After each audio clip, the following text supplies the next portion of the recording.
Hello my little juniors, welcome back to my channel. So let me tell you first कि ये video में हम लोग क्या क्या कवर करने वाले हैं। तो तुम्हारा टोटल पोएम्स 10 हैं, तो मैं ये 2 पार्ट में डिवाइड कर ली हूँ। इस वीडियो में 5 चैप्टर में पढ़ाऊँगी आज, और बाकी 5 में कल या परसों तो तुम लोगों को वीडियो मिल जाएगा। तो इस नॉट ओनली कि मैं समरी सिर्फ कवर कर रही हूँ, नहीं, समरी के साथ साथ मैं थीम्स, सब थीम्स और पोएटिक डिवाइसेस भी कवर कर रही हूँ, क्योंकि तुम्हारा जो एक्सट्रैक्टेड पैसेज आते हैं तुम्हारे बुक से, तो वो पोएम्स आते हैं और वहाँ वो लिटरली मतलब लिटरली डिवाइसेस वो पूछ लेते हैं। तो let's start. Dust of snow. The poem begins with the poet standing quietly under a hemlock tree. So the most important thing here to notice or not is like the tree, hemlock tree. तो क्या होता है ना कि जो poet होते हैं वो हेमलॉक ट्री के नीचे वो क्वाइटली खड़े होते हैं, और उनका जो मूड होता है वो अच्छा नहीं होता है। दैट टाइम उनका मूड थोड़ा ऐसे इरिटेटिंग टाइप का होता है।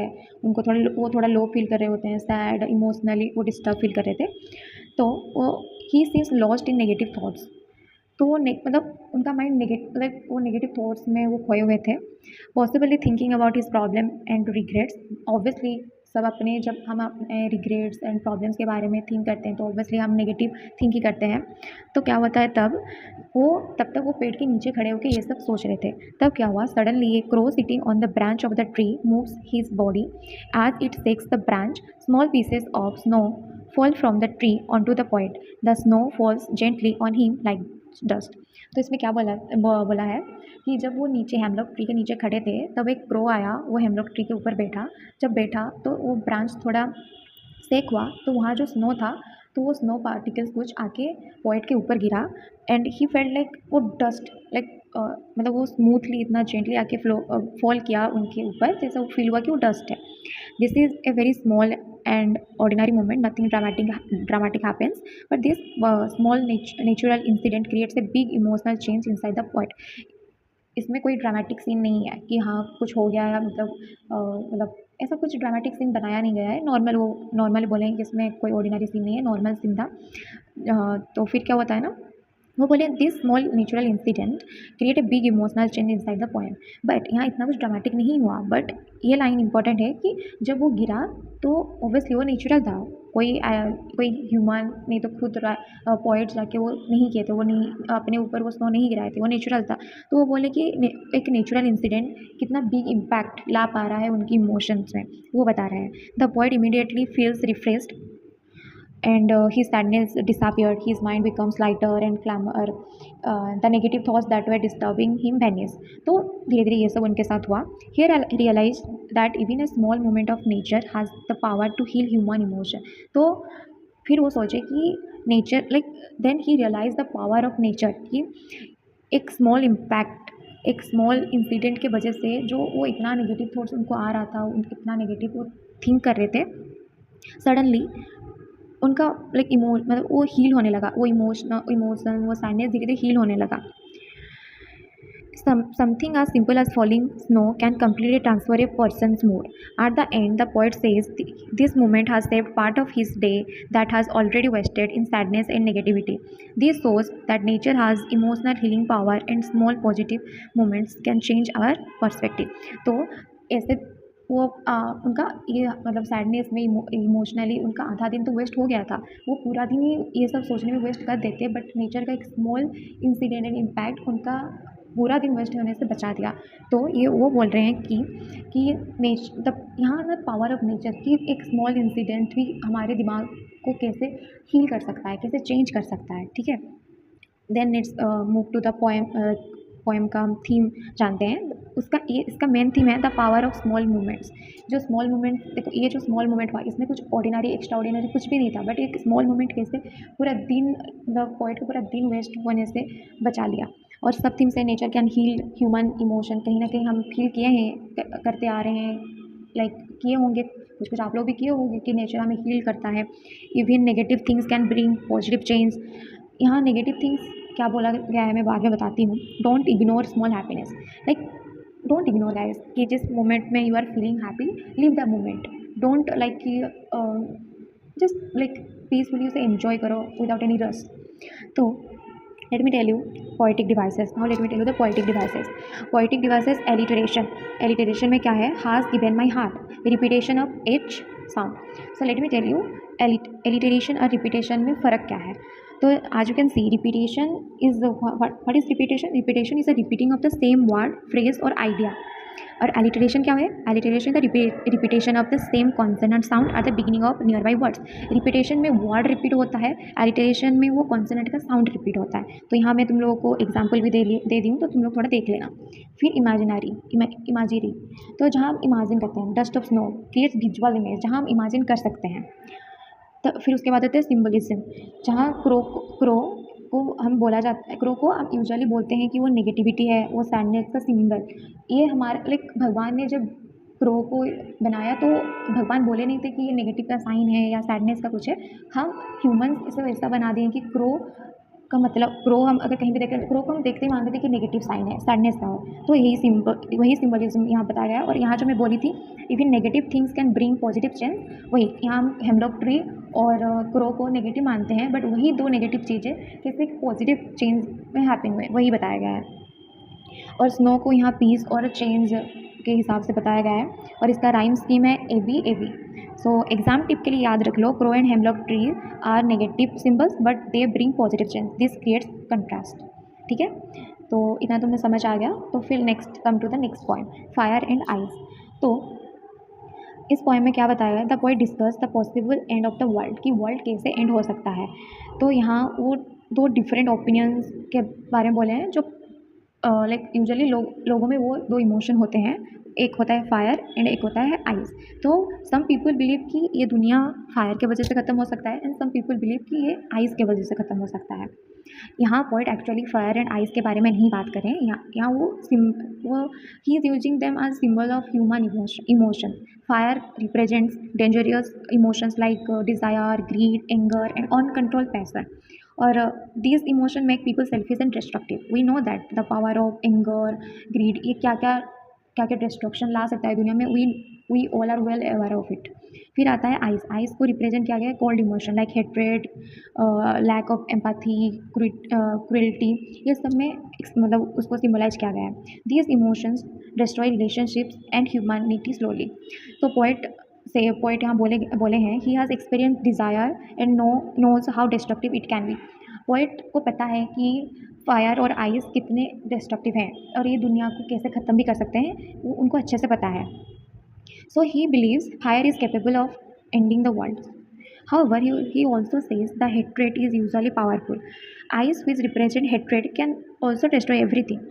The poet concludes that both emotions are dangerous and can lead to destruction. The deeper message is that human emotion, when uncontrolled, can destroy not only individual but also the entire world. तो जो कुछ लोग बोल रहे थे कि ये दुनिया फायर के वजह से ख़त्म हो सकता है, कुछ लोग बोल रहे थे कि दुनिया आइस के वजह से ख़त्म हो सकता है. यू कैंट लाइक आप एक स्पेसिफिक आंसर नहीं दे सकते हो कि हाँ ये दुनिया सिर्फ फायर के वजह से ख़त्म हो सकता है और ये दुनिया सिर्फ आइस के वजह से ख़त्म हो सकता है. नहीं, ये दुनिया बहुत ये ह्यूमन नेचर के वजह से ख़त्म हो सकता है. तो यही बोला गया है कि अगर जब हमारा इमोशन अनकंट्रोलेबल हो जाए, हम उसे कंट्रोल नहीं कर पाएंगे, तो ये इंडिविजुअल क्या पूरे दुनिया को ही ख़त्म कर सकता है. So let's come to the theme. The main theme is destructive power of human emotion. और सब थीम्स हैं, desire leads to destruction, hatred is equally dangerous, emotional imbalance destroys peace. तो let's come to the poetic devices. Symbolism, fire को desire के साथ compare किया गया है, आइस को हेट्रेड के साथ. दीज लाइक पॉइंट्स बहुत इंपॉर्टेंट हैं क्योंकि ये सब छोटे छोटे क्वेश्चन आते हैं एंड जहाँ पे हम कंफ्यूज हो जाते हैं, तो अच्छे से याद रख लेना तुम लोग. फिर metaphor, fire and ice represent emotion. फिर एलिटरेशन, सम से, इसका रिदम स्कीम है ए बी सी बी. याद रख लेना थोड़ा क्योंकि ऐसा आता है. तो एग्जाम टिप में तुम्हें ये देना चाहूँगी, this poem is not about real fire and ice, it about human emotion. तो ये लाइन अगर तुम याद रख लोगे तो इसमें तुम्हारा फुल पोएम तुम्हें याद रह जाएगा. ठीक है. Then next come to a tiger in the zoo. So the poem describe a tiger living inside a zoo. तो let me ask you a question कि अगर कोई तुम्हें like you are now enjoying, तुम्हारे मर्जी के मालिक हो, तुम यहाँ जा रहे हो घूमने, वहाँ जा रहे हो, तुम्हें लाइक कोई रोकने टोकने वाला नहीं है, तुम अपना लाइफ एन्जॉय पूरा फुल एन्जॉय कर रहे हो, एंड सडनली तुम्हें कोई आके एक रूम में, क्लोज रूम में बंद कर ले और तुम्हारा फ्रीडम सब कुछ ले, फ्रीडम, तुम्हारा लाइक डिज़ायर सब कुछ ख़त्म कर दे। तुम बाहर नहीं जा पा रहे हो, तुम कुछ कर नहीं पा रहे हो, ना ही दुनिया को देख पा रहे हो, वहीं चार दीवार के बीच तुम लोग हो, देन तुम लोग कैसे फील करोगे? सो ये पोएम उसी के बारे में है। The poem describes a tiger living inside a zoo. तो a tiger is trapped in a cage made of concrete and iron bars. तो यहाँ बोला गया है कि एक tiger, a royal tiger, tiger एक ऑब्वियसली टाइगर तो रॉयल होता है, वो तो जंगल में लाइक अपनी मर्जी का मालिक होता है। अगर उसी टाइगर को हम एक केज में बंद कर दें, और जिस मतलब जहाँ वो केज किससे बना होता है, कंक्रीट एंड आयरन से। The tiger walk slowly and silently inside the cage, he moves with strength but his movement shows anger and frustration. तो ऑब्वियसली वो अंदर रह के क्या ही करेगा, ऑब्वियसली वो यहाँ से वहाँ स्लोली मूव कर रहा है, और ऑब्वियसली वो जब वो मूवमेंट, उसके मूवमेंट को देखकर पता चला है कि वो बहुत ज़्यादा गुस्से में है, फ्रस्ट्रेटेड है। ऑब्वियसली जो जंगल में अपनी मर्जी का मालिक होता करता था, उसे अगर तुम एक केज में बंद कर दोगे तो उसे तो गुस्सा आएगा। Not only, it's not about only कि टाइगर को गुस्सा आएगा, अगर कोई हमारे साथ करेगा तो हमें भी तो गुस्सा आएगा ही। फिर his natural habitat is the jungle, where he should be free to roam, hunt, and live independently. But in the zoo, he is imprisoned. He looks at the visitors but ignores them. He feels helpless and powerless. He cannot express his true nature. Obviously, वो जंगल में नहीं है, तो जंगल में वो उसका habitat जंगल है, तो यहाँ अगर हम उसे रख देंगे तो अपना वो नेचर, इमोशन वो कुछ एक्सप्रेस नहीं कर पाएगा। He cannot hunt deer, he cannot hide in long grass, he cannot live freely. At night, when everything becomes quiet, he hears the sounds of jungle animals in his imagination. He remembers his natural home and freedom. Obviously, जब रात को जब सब शांत हो जाते हैं, क्योंकि दिन भर तो वो जू में है, तो लोग उसे देखते आते हैं, उसका मजाक बनाते हैं, और वो होपलेस है, वो कुछ नहीं कर सकता। पर रात को जब सब कुछ शांत हो जाता है, तब तो विजिटर्स नहीं होते हैं, तो वो अपने इमेजिनरी इमेज वर्ल्ड में जाके वो जंगल में कैसे क्या करता था, कैसे हंट करता था, और मतलब साउंड्स, मतलब वो एनिमल्स का साउंड सुन रहा है, रिमेंबर कर रहा है कि जंगल में ये सब होता रहता था। He this shows his deep sadness and emotional suffering. तो ऑब्वियसली ये तो दिखाता है कि वो कितना दुखी है और इमोशनल, वो कितना सफ़र कर रहा है। The poem highlights the cruelty of humans who capture wild animals and impression them for entertainment. It shows that freedom is essential for every living beings. We know like not only for humans but for everyone freedom is essential. क्योंकि like आप इसमें देख सकते हो कि उसका nature कैसा था, जंगल में उसका नेचर कैसा होता है, और यहाँ आके उसका नेचर कैसे चेंज हो गया, धीरे धीरे वो मेंटली और फिजिकली वीक पड़ने लग जाएगा। तो ये सब इस पोएम में बोला गया है। तो ये थीम ये है कि फ्रीडम वर्सेस कैप्टिविटी। सो सब थीम्स इसका ये है, animals suffering captivity, freedom is natural right, humans exploit animals. Let's come to the poetic devices. Imaginary है कि locked in concrete cell. Metaphor concrete cell का मतलब कंक्रीट सेल को प्रिजनर बोला गया है, metaphor. Then personification, tiger showing emotion. Then contrast है zoo और जंगल के बीच। देन उसका राइम स्कीम है ABCB। तो I will give you example. Tiger represent all oppressed being who are denied freedom. ये ओनली एनिमल्स के बारे में नहीं है, ये सब के बारे में है, ऑल ऑप्रेस्ड बीइंग जो कि फ्रीडम पाने से उन्हें मना किया गया है। Then next come to the next poem, how to tell wild animals. So this poem is written in a humorous tone in the way means funny, एक फन वे में लिखा गया है। The poet explains how to identify wild animals in funny and imaginative way. She begins by describing the Asian lion. She says, if you are roaming in the jungle and see a large animal with a yellowish brown color, it might be a lion. तो यहाँ उनका tone funny way में है, तो वो पूछ रहे हैं हमसे और एक्सप्लेन कर रहे हैं कि तुम लोग अगर जंगल में जाओगे तो इमेजिन करो कि तुम्हें कैसे पता चलेगा कि एक एशियन लायन है, कैसे पता चलेगा? वो बोलते हैं कि अगर तुम जंगल में घूम रहे हो और तुम्हें एक large animal with A yellowish brown colour में दिखे, देन वही लायन होगा। बट तुम कंफर्म कैसे करोगे? द पोएट जॉकिंगली सेइंग कि अगर वो एनिमल तुम्हें देख के रोर किया और अटैक किया, देन ऑब्वियसली ये लायन हुआ। वो मजाक में ऐसे बोलेंगे कि ऑब्वियसली हम जंगल जाएंगे तो हम दूर से अगर हमें वो एस्थेटिक लायन दिख गया तो हम उड़नछू हो जाएंगे। बट ये हमें फ़नी वे में बता रहे हैं कि अगर तुम उसके पास दूर से, तो तुम्हें लगेगा कि वो एशियन लायन है, बट कंफर्म करने के लिए मतलब तुम्हें कंफर्मेशन भी तो चाहिए ना कि एशियन लायन है कि और कुछ है। तो तुम लोग अगर उसके पास गए और वो तुम्हें देखकर रोर किया और तुम्हें अटैक किया, देन ये डेफिनेटली अ लायन है। Next, she describes the Bengal tiger. She says if the animal has black stripes on his body and eats you, then it's a tiger. वो सेम सेम थिंग इसके साथ भी बोले, Bengal tiger है, तुम्हें कैसे पता चलेगा ना उसका ना ब्लैक स्ट्रिप्स होगा उसके बॉडी पे, और वो तुम्हें अगर खा देगा तो वो एक तुम्हें पता चलेगा कि वो बेंगल टाइगर है। She continues describing other animals like leopard and bear using funny situation. So she uses humor to make the poem entertaining and memorable. Although the poem talks about dangerous animals, it presents them in a light and amusing way. The poem shows creativity and imagination. So let's come to the poetic devices. Rhythm scheme: AABB. Alliteration: leaping leopard. Irony, funny tone with a serious topic, imaginary, visual description of animals. Then comes to the theme. The main theme is humor and imagination. Sub themes है learning through humor, danger of wild animals, creative explanation. Example: poem uses humor to describe dangerous animals. Then तुम्हारा last poem है इस video का last poem guys, not about your book. तो इस video का last poem है the ball poem. So the poem begins with a boy playing with his ball. Let me tell you one thing कि ball poem से ज़्यादा question आते हैं, long question भी आते हैं बॉल पोएम से, और पैसेज वगैरह में भी इसको पूछ लेता है, बट ज़्यादातर क्वेश्चन लॉन्ग आते हैं बॉल पोएम से। So let me first complete this, then I will tell you like बाकी थिंग्स मैं बाद में बताती हूँ। The poem begins with a boy playing with his ball. Suddenly the ball slips from his hand and falls into the water. तो एक poem बोल रहे हैं कि एक छोटा सा बच्चा वो अपने बॉल के साथ खेल रहा था, तो सडनली जो बॉल होता है उसके हाथ से स्लिप करके वो नीचे आके एक लाइक पानी में गिर गया। The boy watches helplessly as the ball floats away. He feels shocked and deeply sad.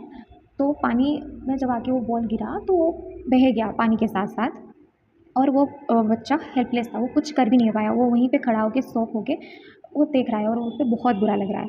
This ball was not just A toy. वो उसके लिए ओनली खिलौना नहीं था, वो उसके साथ इमोशनली कनेक्टेड था। It represented his childhood happiness and memories. ये बॉल उसका चाइल्डहुड मेमोरीज और हैप्पीनेस को रिप्रेजेंट करता था। The boy stand silently staring at the water. He feels loss for the first time in his life. जब वो ball को अपने से दूर जाते हुए देखा for the first time of his life, उसे लाइक बहुत बुरा लगा। बहुत वो लाइक वो कुछ कर नहीं पा रहा था, उसे बहुत बुरा लग रहा था। तो फिर द पोएट ऑब्जर्व, फिर वो उस टाइम बहुत लॉस फील कर रहा था, फॉर द फर्स्ट टाइम वो बहुत लॉस भी फील कर रहा था। The poet observes the boy and understand his emotions. The poet says that this experience will teach the boy an important lesson about life. वहाँ पे पोएट भी थे, अगर पोएट चाहते तो उसके लिए लाइक अगर पोएट चाहते तो उसे चुप करा सकते थे और उसके लिए नया बॉल खरीद के ला सकते थे, उसे बोल के कि ठीक है एक बॉल गया तो बहुत सारे बॉल हैं, मैं तुम्हारे लिए और एक बॉल ले आता हूँ। बट वो उसे कुछ नहीं बोले, बिकॉज वो उसे समझाना चाहते थे कि द बॉय लाइक वो उसे ये समझाना चाहते कि experience will teach the boy an important lesson about life. ये जो इमोशनल सिचुएशन उसके साथ हुआ, एक हार्टलेस सिचुएशन उसके साथ हुआ, ये सिचुएशन उसके बाद में लाइफ में उसको इंपॉर्टेंट सिचुएशन सिखाएगा। Life is full of losses. Life में हम ऐसा तो नहीं होता है कि लोग हमारे साथ हमेशा रहते हैं। इट्स नॉट अबाउट लोग, बट एनीथिंग, हमेशा कुछ भी चीज़ हमारे साथ परमानेंटली नहीं होता है। Life is full of losses and people must learn to accept that. तो वो इसलिए वो बॉय को नहीं बोले, क्योंकि अगर अभी से वो सीखेगा कि लाइफ में ऐसा होता है, life is full of losses and life is unpredictable, कब तुम्हारे साथ कोई है कब नहीं होगा। तो अगर अभी से वो सीख जाएगा, फिर बाद में उसको इतना परेशान मतलब बाद में उसको इतना दिक्कत नहीं होगा। और इसे हम like everyone should accept it कि हाँ, अगर हमारे पास अभी ये है, ये भी हो सकता है कि कल हमारे पास अभी मतलब एनी टाइम ये हमारे पास नहीं भी हो सकता है, तो हमें ये एक्सेप्ट करके चलना चाहिए। The poet does not offer him money to buy a new ball because replacing the ball will not replace the emotional attachment. हाँ, this is the most important thing कि हाँ वो उसे नया बॉल खरीद, उसके लिए नया बॉल खरीद सकते थे, उसको पैसा दे सकते थे, बट नया बॉल आने के बाद जो उसका इमोशनल अटैचमेंट था वो पहले बॉल के साथ, वो तो अटैचमेंट नहीं आ जाएगा ना। वही जो पुराना था, ओल्ड लाइक वी से ओल्ड इज गोल्ड, तो वो रिलेशन तो वो फिर से क्रिएट नहीं कर पाएगा नए बॉल के साथ। This moment teaches the boy maturity. He learns to accept loss and become emotionally stronger. This poem shows the emotional journey from innocence to maturity. फिर थीम में आते हैं, main theme loss and growing up. फिर सब themes होता है importance of memories, reality of loss, emotional maturity. Then let's come to poetic devices. Symbolism, ball को symbolize किया गया है चाइल्डहुड के साथ। Imagery, boy standing sadly. Imagery ये है कि बॉय स्टैंडिंग सैडली। रिपीटेशन है बॉल बॉल। फ्री वर्सेस का कोई रिदम नहीं है, नो रिदम, सॉरी रिदम नहीं, rhyme, no rhyme scheme. Example, ball is not just a boy, it represents childhood and emotional attachment. Ball को like वो toy नहीं है, ये रिप्रेजेंट करता है हमारा चाइल्डहुड एंड इमोशनल अटैचमेंट। और ये नॉट अबाउट कि सिर्फ ये सबके लिए है कि अभी कुछ, हाँ अभी हमारे पास जो चीज़ है वो हमेशा हमारे साथ नहीं रहेंगे और ना ही हम उसे कभी रिप्लेस कर पाएंगे। सो गाइज, ये था तुम्हारा 5 पोएम का summary with theme with poetic devices. Next video में the same thing I will do कि मैं समरी लाऊंगी, थीम लाऊंगी, पोएटिक डिवाइसेस लाऊंगी। और मैं ये सोच रही हूँ कि ये दो वीडियो के बाद मैं तुम लोगों के लिए पूरा क्वेश्चन बैंक प्रिपेयर कर लूँगी। मैं क्वेश्चन तुम लोग के साथ डिस्कशन कर लूँगी, इंपॉर्टेंट क्वेश्चन क्या क्या आ सकता है।